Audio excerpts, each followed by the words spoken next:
Hola familia, bienvenidos. Estamos bien contentos de poder adorar y cantar a nuestro Señor juntos con todo nuestro corazón.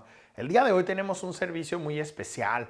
Hoy es el Día de los Padres y quiero felicitar a cada uno de ustedes que son papás. Yo creo que eso es una bendición muy grande que tenemos y una responsabilidad también. Y espero en el Señor que tú te pongas a meditar y a pensar en la grandeza que el Señor ha entregado en tus manos, un maravilloso regalo en la vida de tus hijos. Celebra al Señor lo que te ha dado y cuídalo, protégelo.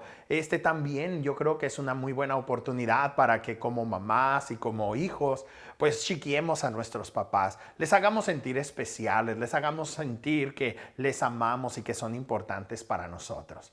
Bueno, nuestra reunión principalmente se trata de adorar a nuestro Señor y de glorificarlo a Él. Y el día de hoy estoy muy contento porque vamos a tener un predicador especial. El día de hoy nuestro hermano Roger va a compartir para nosotros la palabra del Señor y va a estar en Mateo capítulo 18. Por eso quisiera invitarte a que abras tu Biblia en esa porción de la Escritura para que cuando Él venga tú estés preparado para ir a través del pasaje junto con Él. Mientras tanto vamos a cantar con el Señor celebrando el glorioso día de su resurrección y de nuestra resurrección también.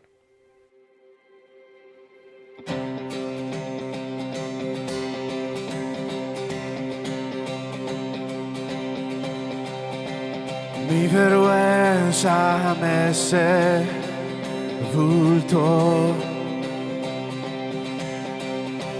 Yo buscaba un Salvador y tu perdón me liberó. Muerto estaba en mí interior, me escondía de ti, Señor, y tu perdón me liberó. Tu voz me habló y a la muerte venció.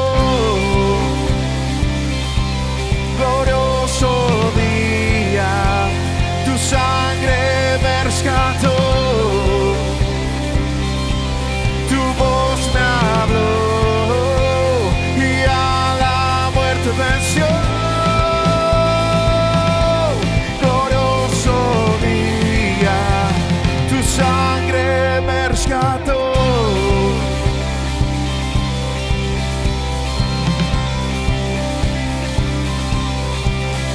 Ahora libre soy en tu amor. Fue tu gracia que me salvó y tu perdón a mí me liberó. Tu voz me habló y a la muerte venció. Glorioso día, tu sangre me rescató, tu voz me habló y a la muerte venció.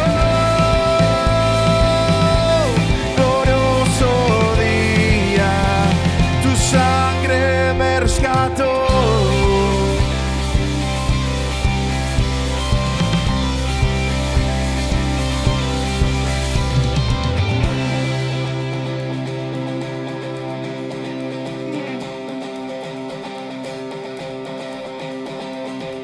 De mi pecado me rescataste, en tu gloria cadenas se rompen.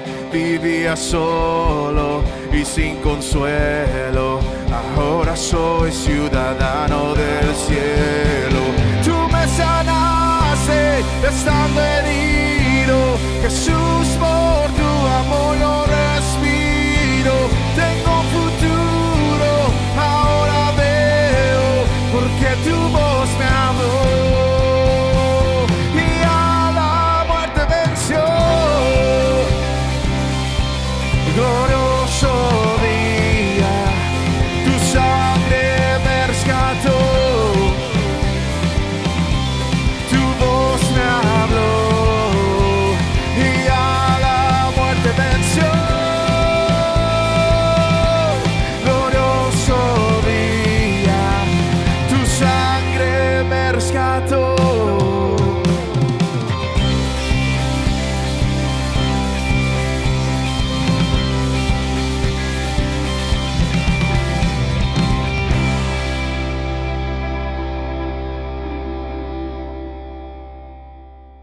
Hola, saludos a todos. Mi nombre es Roger Cifuentes. Soy uno de los servidores aquí en Emmanuel Faith Community Church en español y el día de hoy me va a tocar compartir sobre la parábola del siervo despiadado.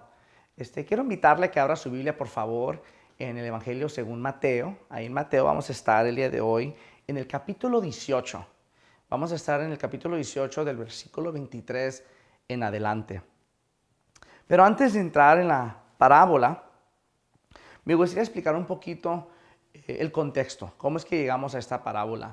Unos versículos anteriores, Pedro y los discípulos están con Jesús y Jesús les está explicando cómo lidiar, cómo tratar con alguien que se hace llamar cristiano, que se hace pasar como parte de la iglesia, como miembro y que está en un comportamiento en el cual no es muy honroso y no quiere reaccionar, no quiere crecer, no quiere pedir perdón.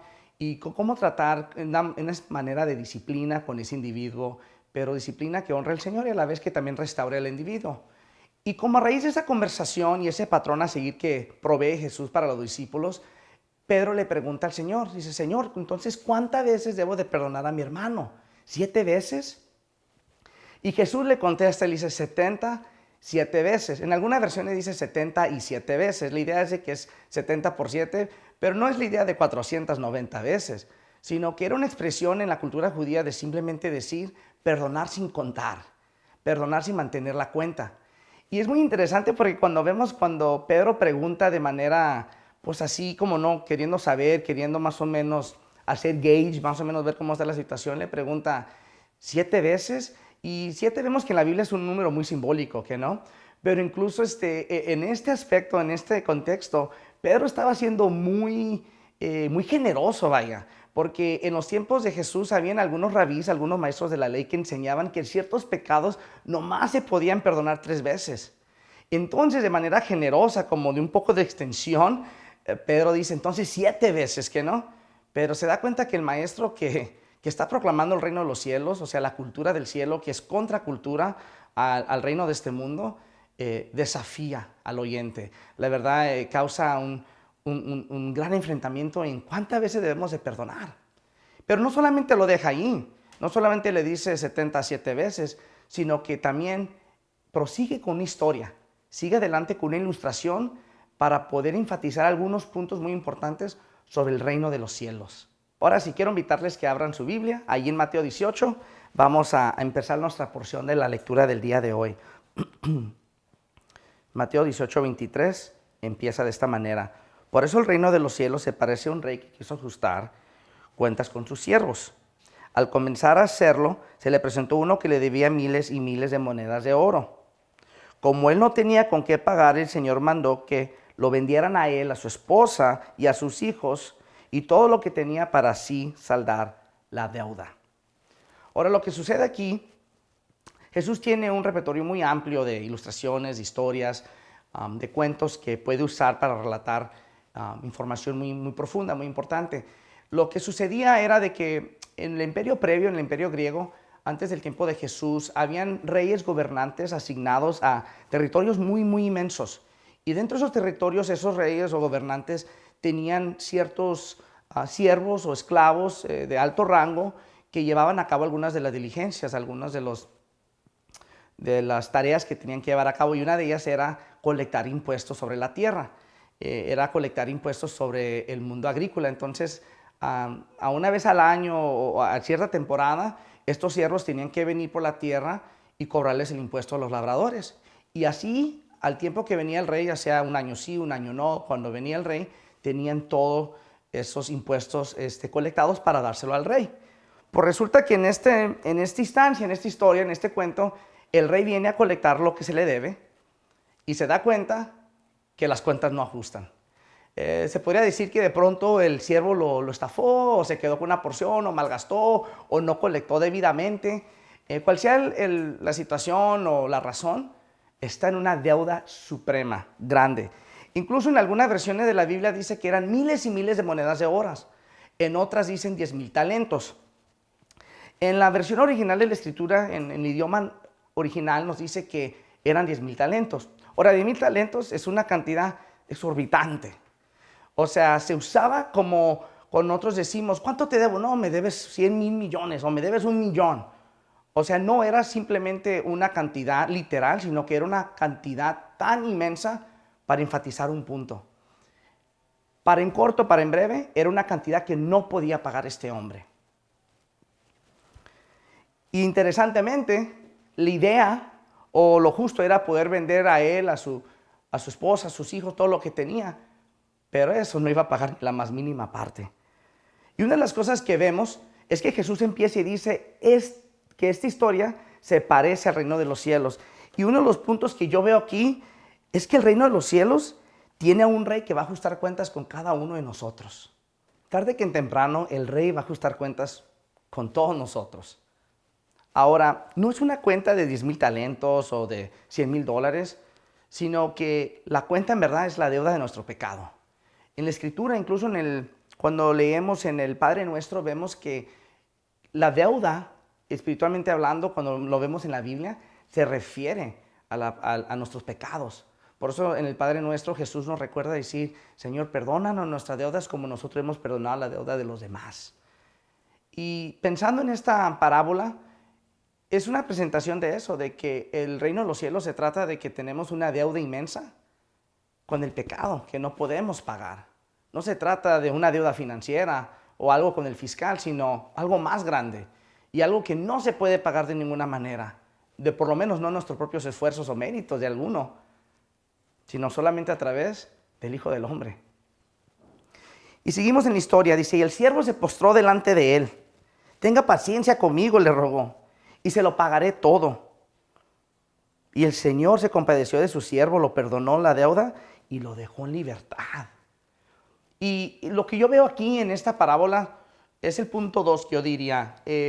Vemos que hay una buena y una mala noticia. La mala noticia es que cuando estemos delante del rey, cuando Él se presenta, no tenemos ni cómo pagar esa deuda para empezar de ninguna manera. No hay suficiente tiempo ni para pagarla, no hay suficiente fuerzas, no hay suficiente dinero, no hay nada de cómo pagar. Y me pongo a pensar, ni yo mismo con mi esposa y mi hijo, que son mis grandes amores aquí en la tierra, ni con ellos pudiera pagar yo la paga de mi pecado. No hay ni ninguna manera, pero estas son las buenas noticias. Y la buena noticia es que tenemos un rey que es grande en misericordia y gracia. Y escuchen lo que dice aquí, dice, el Señor se compadeció de su siervo. Y hizo dos cosas bien claves, y se le perdonó la deuda y lo dejó en libertad. No simplemente le saldó la deuda que quedara en cero, sino que le da libertad. Y eso es una de las cosas bien hermosas que Jesús está usando para enfatizar, para recordarnos que eso es un gran tesoro del Evangelio, que lo recibimos y nos hace libres para perdonar. Porque hemos recibido el perdón de nuestro pecado y la Biblia dice que la paga de nuestro pecado es muerte, es todo lo que nos merecemos, separación eterna de nuestro Dios. Incluso en otra porción de Romanos dice que por cuanto todos hemos pecado, no algunos o algunos más que otros, ahí no se está calificando quién es mejor o menos, sino porque todos hemos pecado, todos hemos sido destituidos de la gloria de Dios. Pero la dádiva de Dios es vida eterna en Cristo Jesús. Esa es la hermosura, esas son las buenas noticias. La verdad es que el reino de los cielos tiene su rey y va a ajustar cuentas con cada uno de nosotros. Y la mala noticia es que no tenemos con qué pagarlo, no tenemos con qué hacer frente a nada. Pero las buenas noticias es que Él es misericordioso y como dice Juan, si nos arrepentimos de nuestro malo camino y le pedimos perdón, Él es fiel y justo para perdonarnos. Y eso, amigo, amado, hermanos, es la esperanza del Evangelio y es el poder del perdón de Dios en nuestras vidas. Ahora, este pasaje también me lleva a lo que podríamos decir es como el tercer punto que yo veo aquí. Y ese sería de que cuando recibimos el perdón de Dios, la expectativa como creyentes es de que demos perdón a otros. A los que recibimos perdón, somos libres para perdonar a otros. Nosotros hemos recibido misericordia, debemos de dar misericordia. Hemos recibido gracia, o sea, un favor inmerecido de parte de Dios. Nosotros deberíamos de ser igual prestos a dar gracias a otros. Hemos recibido una gran compasión de parte de Dios. Ha sido compasivo con nosotros. Nosotros también deberíamos de hacer lo mismo con otros. Y no sé si de pronto nos identifiquemos con este siervo. Lastimosamente, a través de mi estudio podría decir que sí me identifiqué con este siervo. Porque la historia en verdad no se pone mejor. No hay un espíritu de agradecimiento de parte de este siervo que se le perdonó tanto. Y vamos a ver lo que dice la Biblia del versículo 28 en adelante. Después de que Dios lo dejó en libertad y le perdonó su deuda, Jesús sigue explicando la historia. Al salir aquel siervo, se encontró con uno de sus compañeros que le debía 100 monedas de plata. Póngase a pensar, 100 monedas de plata, ¿ok? ¿Y él cuánto debía? Miles y miles. O sea, una porción mínima. Incluso, si tomamos los 10,000 talentos que vemos en algunas versiones, que es el original, 10,000 talentos no se pagarían ni con 60 millones de días de sueldo. Nadie vive esa cantidad de días. Y 100 monedas, un dinario, como algunas versiones dicen, serían como una temporada de cosecha, sería como unos 100 días de trabajo.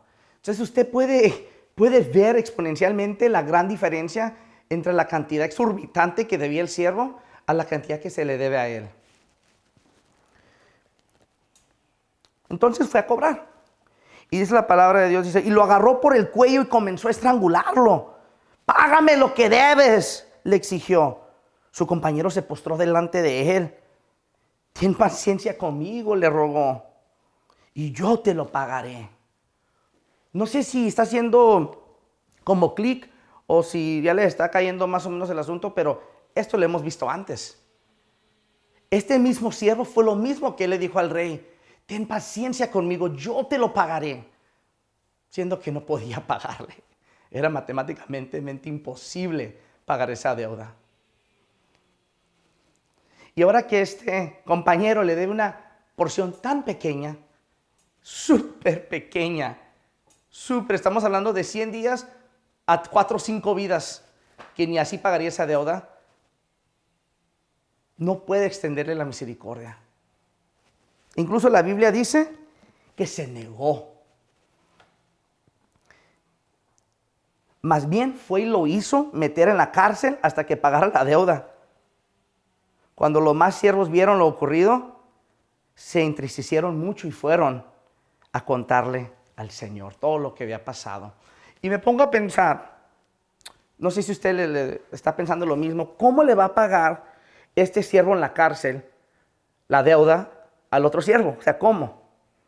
Si no tiene dinero bueno y sano y en libertad trabajando, no le puede pagar, ¿cómo le va a pagar en la cárcel?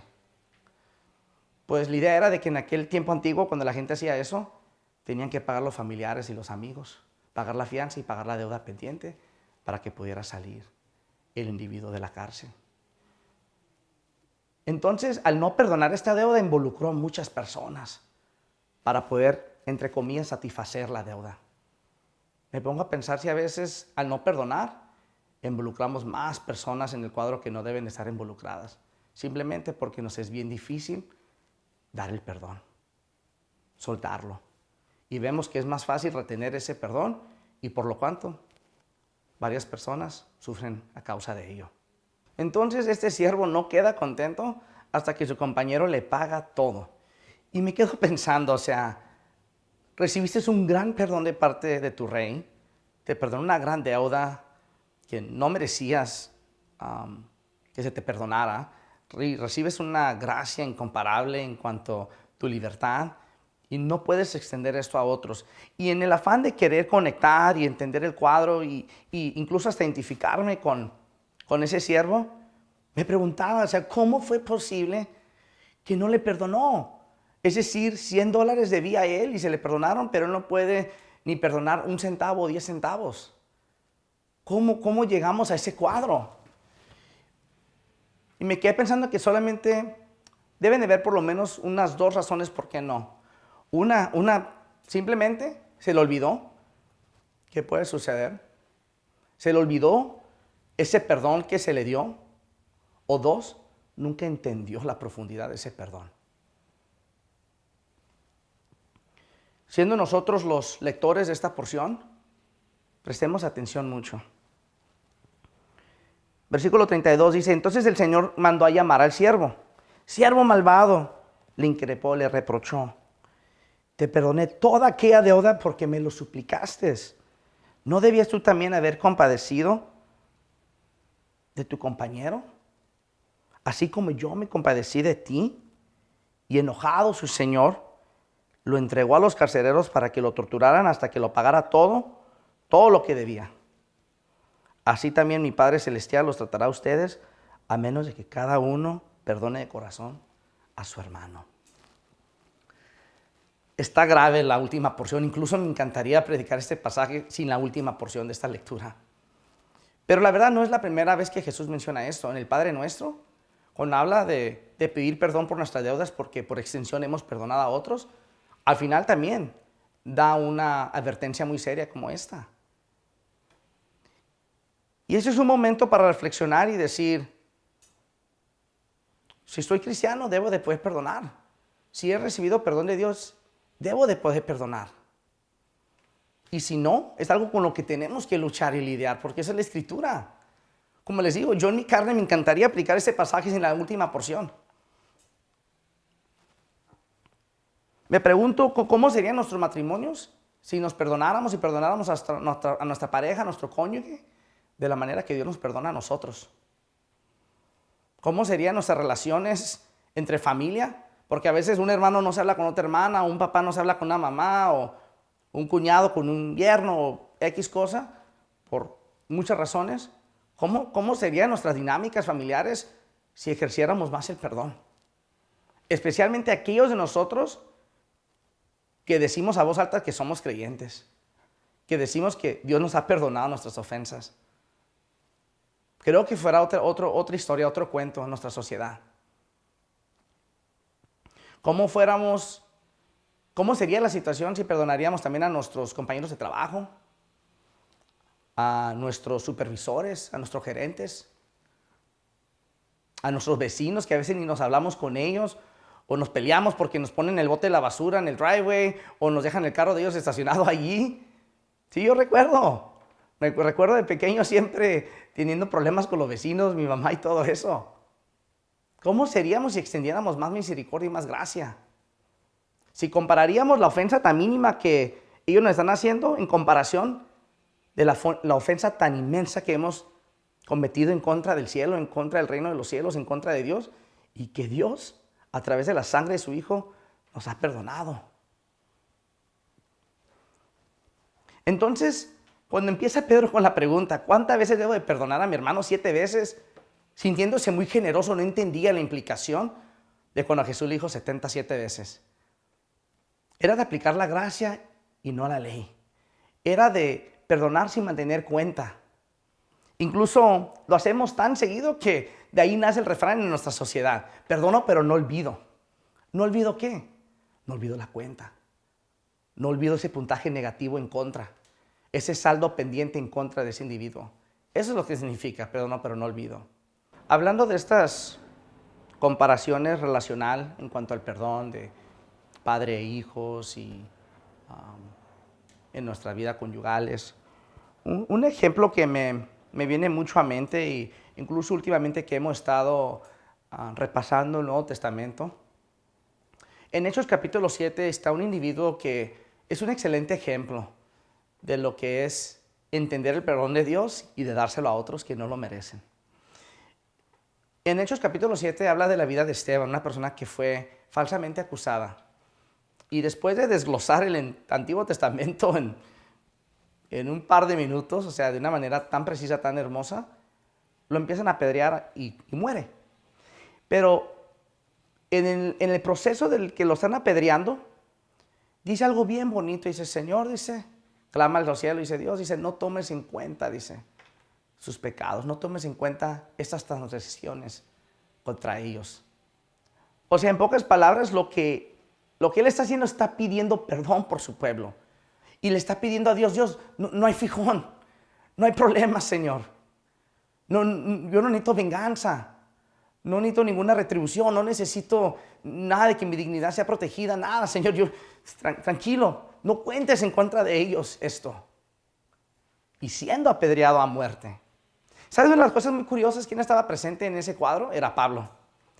¿Y quién es Pablo? Una persona que fue bien mala con la iglesia, fue un gran perseguidor de la iglesia. Y a través de testimonio, él alcanza una gran bendición, porque ve algo contra cultura. Ve una persona que es, ahora sí como se dice, injustamente, sufriendo la más grande injusticia de su vida, siendo acusado de algo que no hizo y siendo apedreado y expuesto, humillado enfrente de todo el mundo, y pide perdón por ellos. ¡Wow! La verdad, hermanos, yo creo que muchos de nosotros no hemos estado en ese cuadro en el que la gente esté lista para lanzar piedras literales para matarnos a muerte. Y sin embargo, no podemos perdonar a nuestros hermanos por hacernos la vida un poquito más interesante, o por hacernos la vida imposible, o por darle un poquito de color a nuestras vidas. Y no los perdonamos ni por menos. Y aquí vemos un cuadro excelente en Esteban. Vemos un cuadro excelente también en Jesús, pidiendo por nosotros.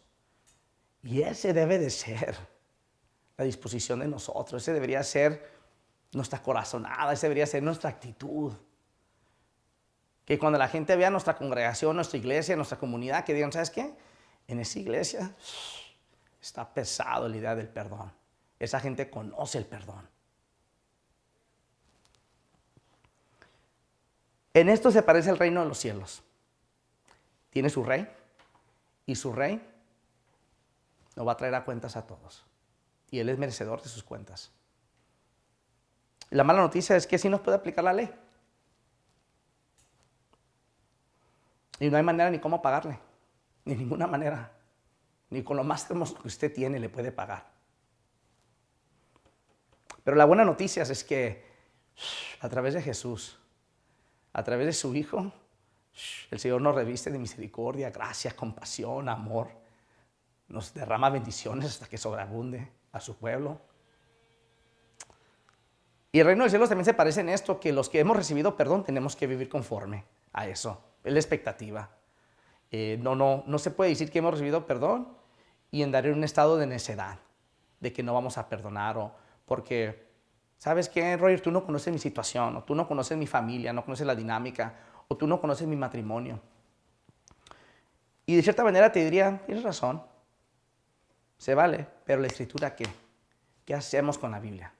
¿Qué hacemos con la enseñanza del Señor? ¿Qué hacemos con el fiel testimonio de muchas personas que han demostrado un espíritu de misericordia y gracia, aún a punto de muerte? ¿Qué hacemos con ello? Tenemos que luchar con ello. Porque una de las cosas que yo veo antes de este pasaje, en cuanto a la disciplina con personas que no se quieren arrepentir, me doy cuenta de una cosa, que Dios va a tratar tanto como el que abusa del perdón, como el que también el que no perdona.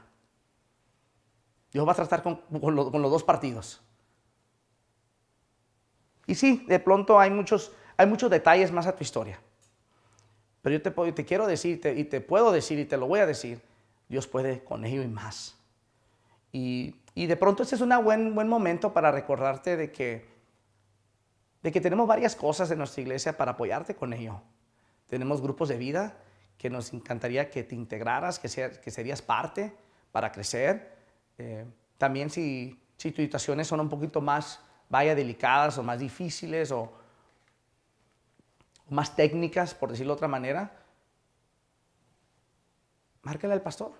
Ahí está la información cada domingo para que lo conecte con un compañero de mentoría o un compañero de discipulado, para que juntos podamos hacer esto. Porque la verdad, la clave del evangelio es el perdón. Que Dios nos perdona y nosotros en torno perdonamos a otros.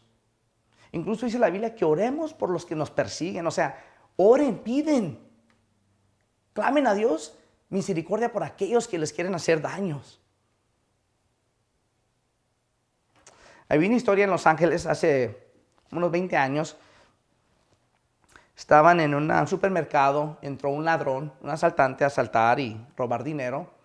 Y en el proceso y en la dinámica, y a veces las cosas no salen como planean los asaltantes, los ladrones, mata a un cajero.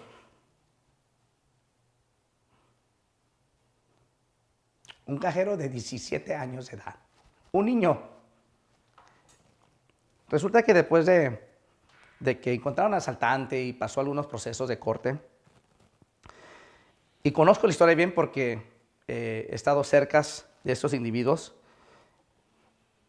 ellos fueron a visitar al ladrón, a la cárcel. ¿Y sabe lo que hicieron? Le dijeron, te perdonamos.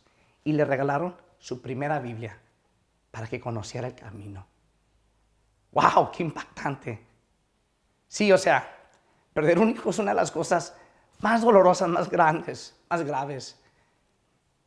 Y no quiero minimizar eso de ninguna manera.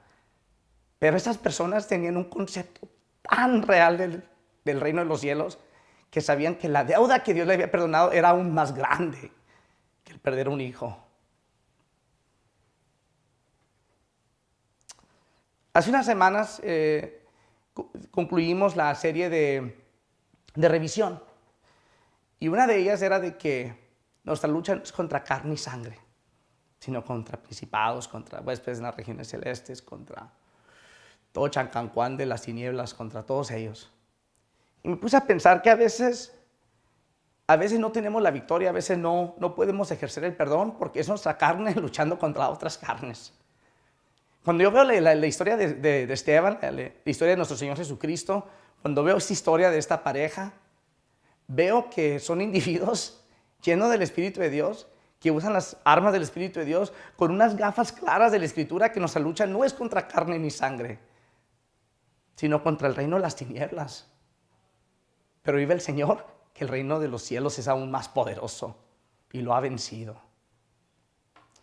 Y yo no sé si es la primera vez que tú nos escuchas o si eres nuevo al Evangelio, pero te quiero decir que una gran clave, una gran esencia del Evangelio es el perdón. Y el perdón es de que Dios no se quedó en su trono, sino Él bajó en forma de hombre para tomarnos el lugar que nosotros merecíamos. Y nos extiende el perdón si tú y yo nos arrepentimos y lo lanzamos y le rogamos como hizo aquel siervo. Y Él es fiel y justo para perdonarnos.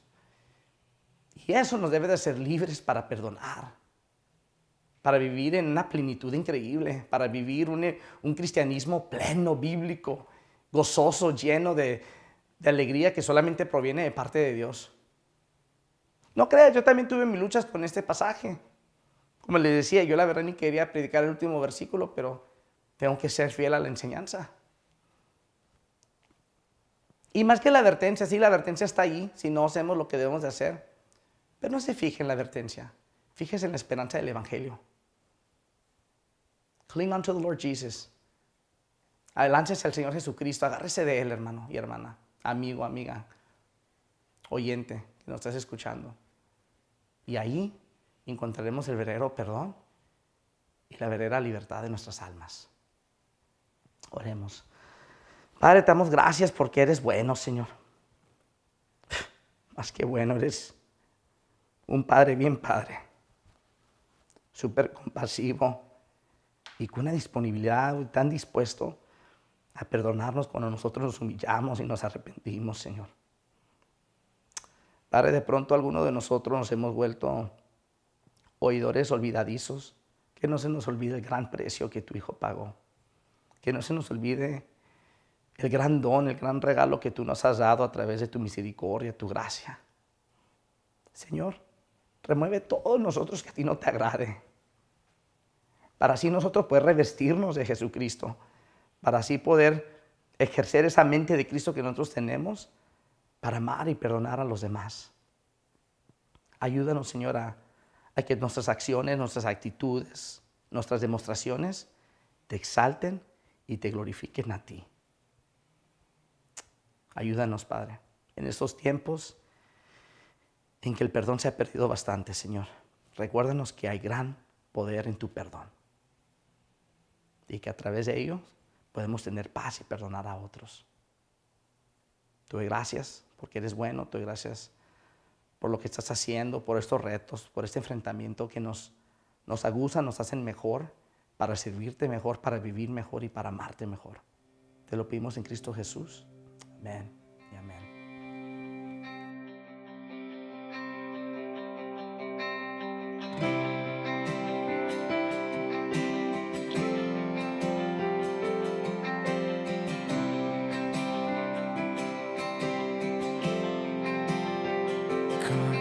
De abismo entre nosotros, cuán alto monte fallezca con desespero volví al cielo y en la noche te hice llamar. Allí en lo oscuro tu amor profundo cruzó la sombra y me alcanzó. Ya es consumado y el fin escrito. Mi esperanza está en Jesús. ¿Quién imagina piedad tan grande, tan plena gracia al corazón? El Dios eterno dejó su gloria, de mi pecado el servicio. La cruz ha hablado, soy perdonado. El Rey de Reyes me adoptó. Señor hermoso, te pertenezco. Mi esperanza está en Jesús. Oh, aleluya, sea el que me libertó. Aleluya, de la muerte me arrancó, las cadenas quebrantó, y en su nombre hay salvación. Mi esperanza está en Jesús. Aleluya, sea el que me libertó. Aleluya, de la muerte me arrancó, las cadenas quebrantó, y en su nombre hay salvación. Mi esperanza está en Jesús. Y tus promesas fueron selladas cuando tu cuerpo resucitó. Desde el silencio tu gran rugido quebró el poder de la muerte en mí. Y tus promesas fueron selladas cuando tu cuerpo resucitó. Desde el silencio tu gran rugido quebró el poder de la muerte en mí. La victoria está en Dios.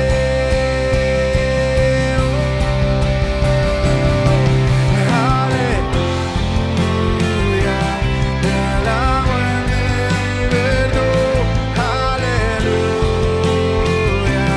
de la muerte me arrancó, las cadenas quebrantó, y en su nombre hay salvación. Mi esperanza está en Jesús. Aleluya, sea el que me libertó. Aleluya,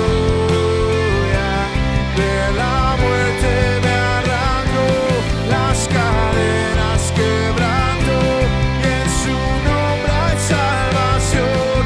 Mi esperanza está en Jesús. Mi esperanza está en Jesús.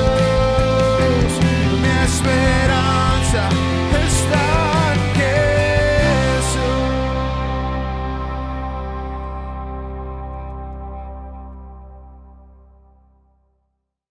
Qué bendecidos después de escuchar la palabra del Señor.